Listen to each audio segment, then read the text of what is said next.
Hello and welcome to Business 360. I'm Archana Solanki. Here are the headlines we're tracking this Friday evening.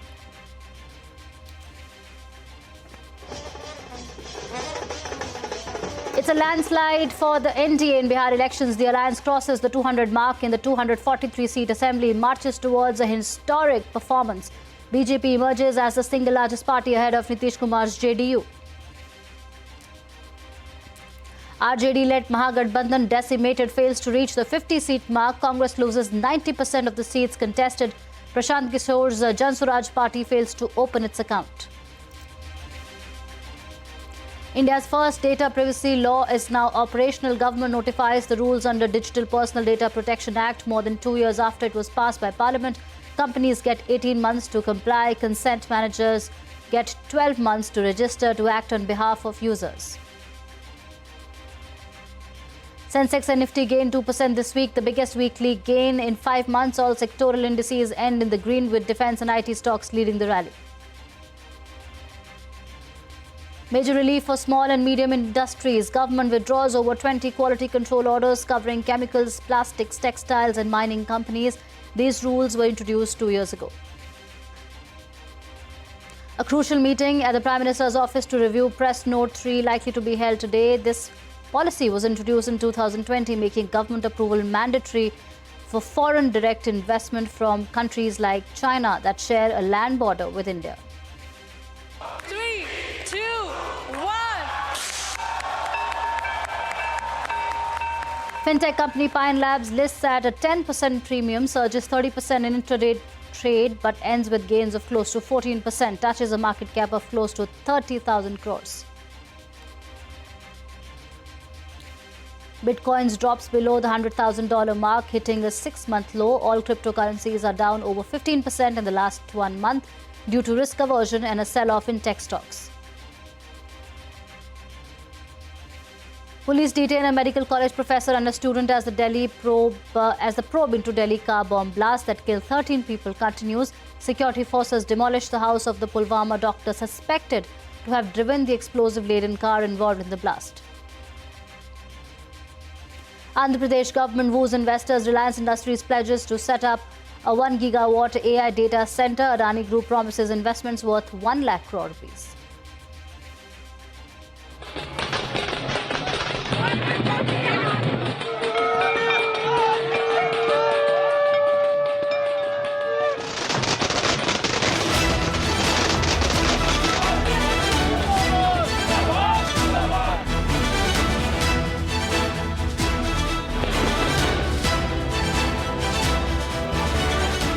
Bihar विधानसभा की मतगणना में जो अभी तक नतीजे सामने आए हैं, एनडीए को बिहार की जनता ने पूरा समर्थन और आशीर्वाद दिया है और बम्पर जीत की ओर है। आपके समक्ष और आपके माध्यम से तमाम महागठबंधन के जो हमारे उम्मीदवार हैं अलग अलग इलाकों में, उनसे ये कहना चाहेंगे कि एक मनोवैज्ञानिक खेल भी चल रहा है। लगातार हम देखते आ रहे हैं कि जनता का आशीर्वाद किसी को मिलता है और चुनाव चोरी हो जाता है। उसके खिलाफ बहुत दिन से कांग्रेस पार्टी और गठबंधन के पार्टियां चिंता जाहिर कर चुके हैं।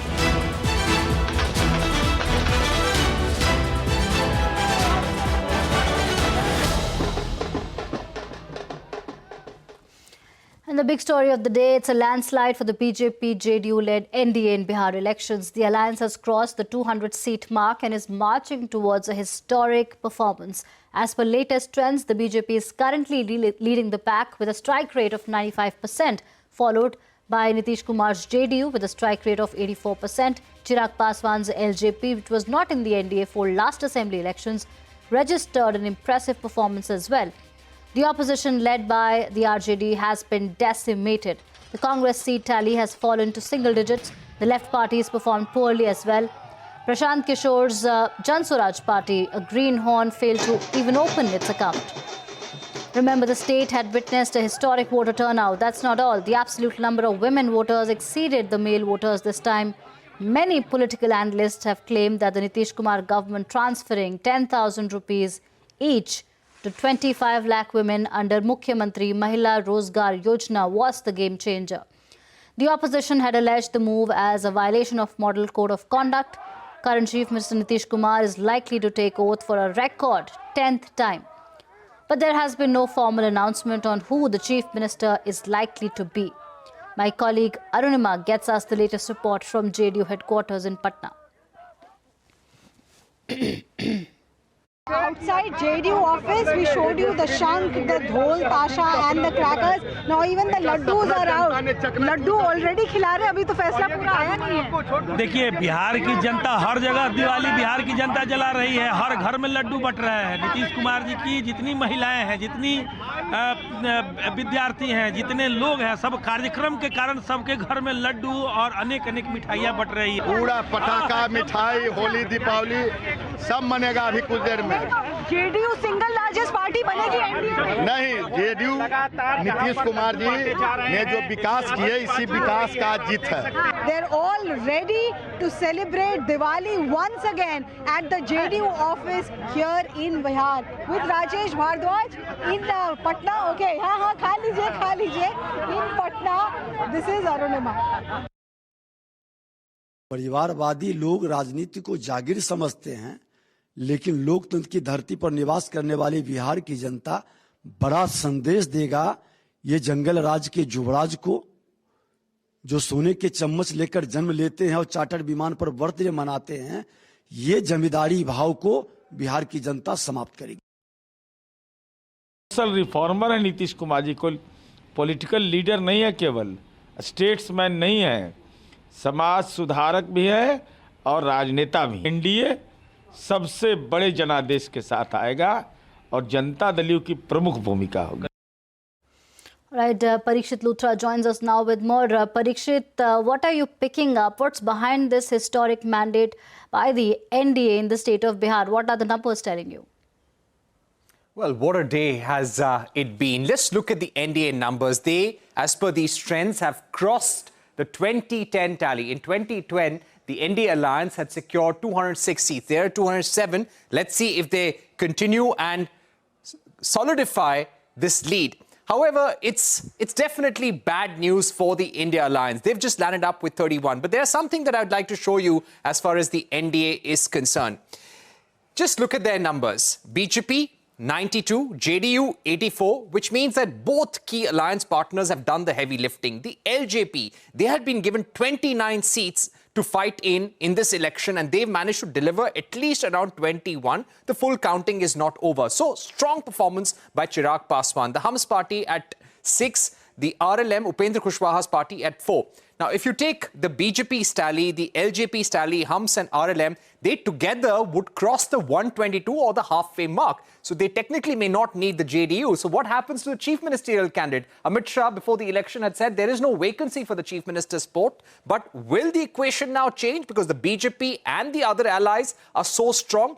That remains to be seen. But for the moment, there is no conversation. I was hearing a BJP spokesperson saying that there is no controversy, no question about who's going to be the chief minister. It will be Nitish Kumar. Let's just look at the Congress as well. The Congress is currently leading in about 1 or 2 seats, and their performance really dragging down the India alliance. So you've got 24 seats going to the RJD, just 3 for the Congress party. They were leading in 1 seat, but now I'm told they're leading in about 2. So just a poor performance by the allies altogether. Just one larger trend about the Rahul rally. Rahul had carried out a voter Adhikar rally all across the state earlier this year. And let's look at the Rahul Yatra factor. Was it important for them? Well, there were about 183 seats where Rahul had travelled to. Here, 161 are being won by the NDA, just 19 for the India Alliance. So poor show for the India Alliance in all those areas where they had campaigned very heavily through the year. So which factor has really played out? It's the Mahila factor and the extremely backward class factor that has really worked for the NDA Alliance. We're told the women voters outnumbered the male voters in this election. 2.5 crore women had cast their vote, and that seems to have really worked in favor of the NDA.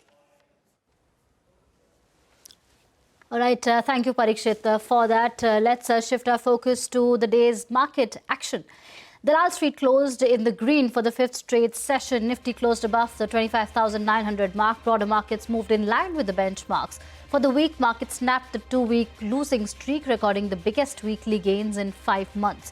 Sensex, Nifty and mid-caps gained nearly 2% each, while Nifty Bank gained 1% this week.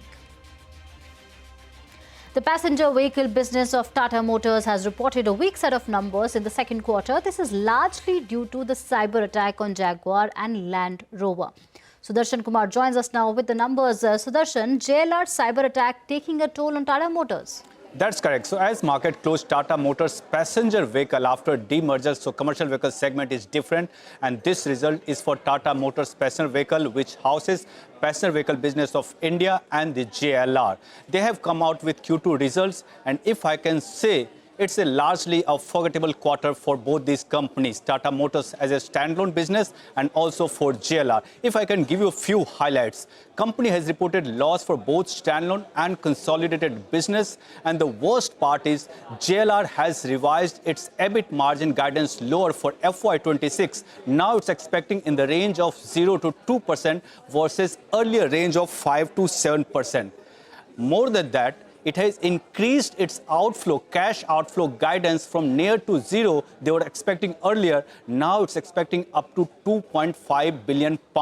Now, what was the main reason of these kind of losses? One of the main reasons was cybercrime incidents, for which Tata Motors in consolidated business has reported an impact of nearly 2,010 crore rupees. So what's going forward? For standalone business, considering the increased demand following the GST cut and the festive season, Tata Motors is saying that also it will be coming out with new launches, and that may improve the demand.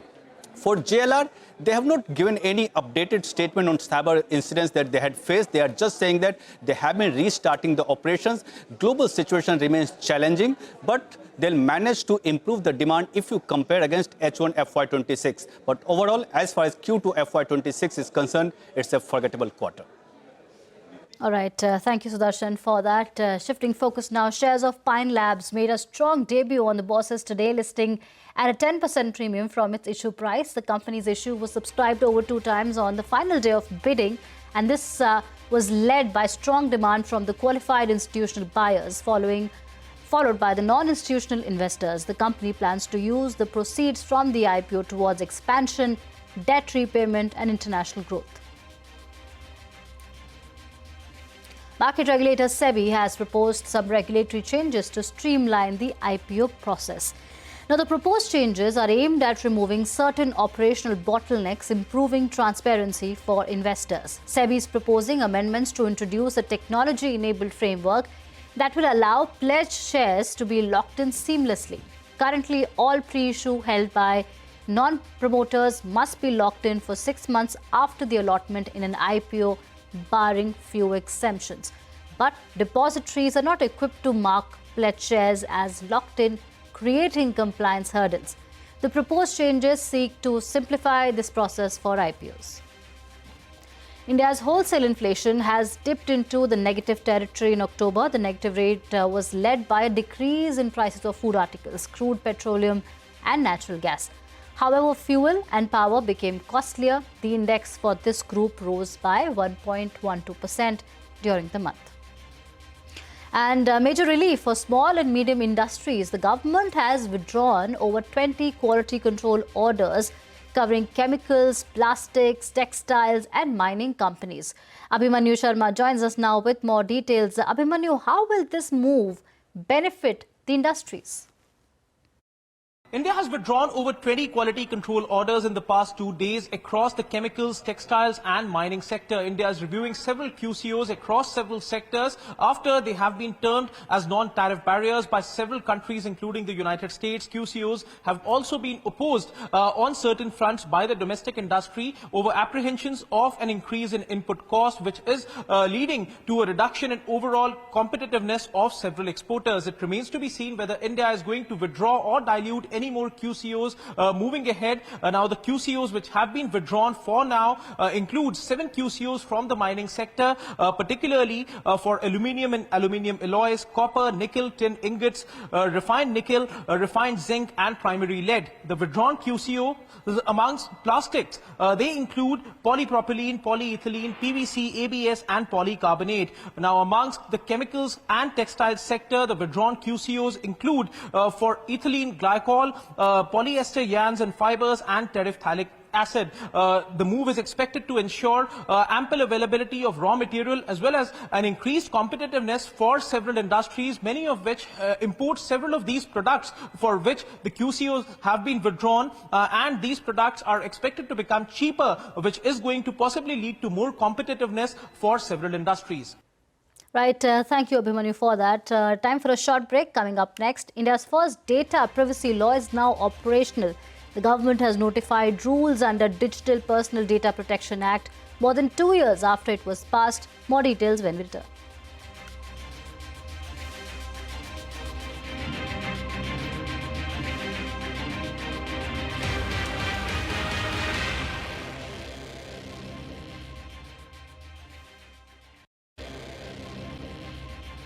Welcome back. India's first digital data privacy law is now operational.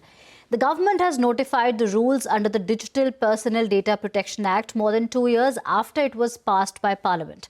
Companies and stakeholders get 18 months to comply with rules. Ashmit Kumar is here with more on the rules. Ashmit, a landmark day for data privacy. Please take us through the new rules and its implications for the public and the industry. Well, indeed, a new era as far as data protection is concerned. You pointed out correctly, it's been a long wait, over 2 years, for these rules to be notified. 2023 is when the DPDP Act had been passed by the Parliament. But in terms of what the rules entail, well, I'll take you through them one by one. There's a lot to unpack. But firstly, as far as the implementation is concerned, the part of the rules that concerned with the setting up of the Data Protection Board, which is the nodal regulatory agency, those parts of the rule come into effect immediately. But as far as the industry, the time that industry has been given to become compliant with various provisions and rules of the DPDP, well, those provisions of the rules will come into effect in a staggered fashion over 12 and then 18 months. So 18 months is what the industry has to basically make sure that they're fully compliant with the DPDP Act and the DPDP rules going forward. On data localization, this was a big watch point as far as the industry is concerned. And here is what is interesting as far as the rules are concerned. As a thumb rule, what has been given to understand is that personal data can be sent overseas for processing. There's a blacklist formula that will be followed, that certain blacklisted countries is where data cannot be sent. But for big tech players, that's your Googles, your Amazons, your Metas of the world, there's an additional conditionality that has now been imposed. The government says that a committee will tell these big tech companies what data sets cannot be sent overseas, irrespective of whether the country is in a blacklist or a white list. So that's another additional compliance that big tech players will have to look at. Speaking of the big tech players, they will also have to ensure a compliance audit. They will also have to audit their own algorithms to ensure that no harm is caused to the user.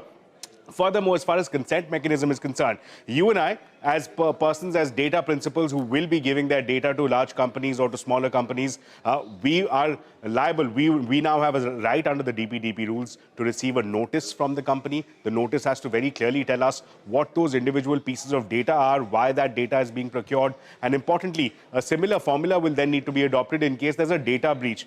You and I, as users, will need to be informed by the company immediately whether or not there's a data breach, what parts of data have been leaked, how it impacts me, and what measures I should undertake. And similarly, the companies will also be required to ensure that this information is then transmitted to the Data Protection Board within 72 hours. Another key aspect is that the government has been given the power to ask for any information from any entity when it comes to national security. So that's a wide power that the centre has. So clearly a lot to unpack, but clearly a new era as far as data protection is concerned, the rules being notified by the government. Right, thank you Ashmit for that. Moving on now. The Prime Minister's office will convene a meeting to review the Press Note 3 today. In 2020, India had mandated government approval for foreign investment from countries like China that share a land border through a press note. Now, Tim Z. Jaipuria joins us now with the details. Tim C., what can we expect? Well, as we speak, the meeting is underway. Prime Minister's office had called a meeting to review the Press Note 3 today. Meeting was to be headed by Principal Secretary 2 to PMO, that is Shaktikanta Das, along with key stakeholding ministries represented such as DPIIT, DEA, MEA, etc. And just to give a backdrop to this meeting, India has been considering reviewing Press Note 3 in the backdrop of escalating trade tensions with the US. Recently, government's think tank, Niti Aayog, had recommended lifting Press Note 3 restrictions, citing that there are changes in circumstances since the policy was introduced in 2020, that is way back in COVID's time. And Niti Aayog is believed to have also approached PMO seeking this review, and that is post which this review meeting is likely to have taken place today.